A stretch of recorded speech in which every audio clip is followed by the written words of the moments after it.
গল্পটা শোনার আগে অবশ্যই মুখে টাওয়াল ওড়না বা কিছু একটা দিয়ে মুখটা সাবধানে রাখবেন। মায়ের হাতে খেলানি খেলে আমি দায়ী না। বল্টু হ উচ্চারণ করতে পারে না, হকে গো বলে ফেলে। ক্লাসে নতুন ম্যাডাম এসেছে, এবার পরিচয় পর্ব শুরু হলো।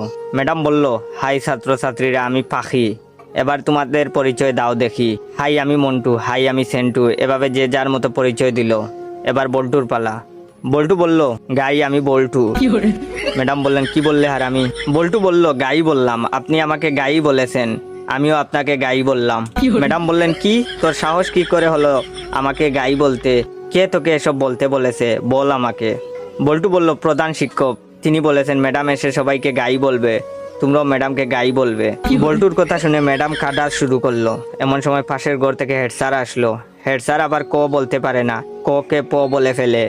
হেড স্যার এসে বললেন, কি ব্যাপার ম্যাডাম এভাবে পাচ্ছেন যে?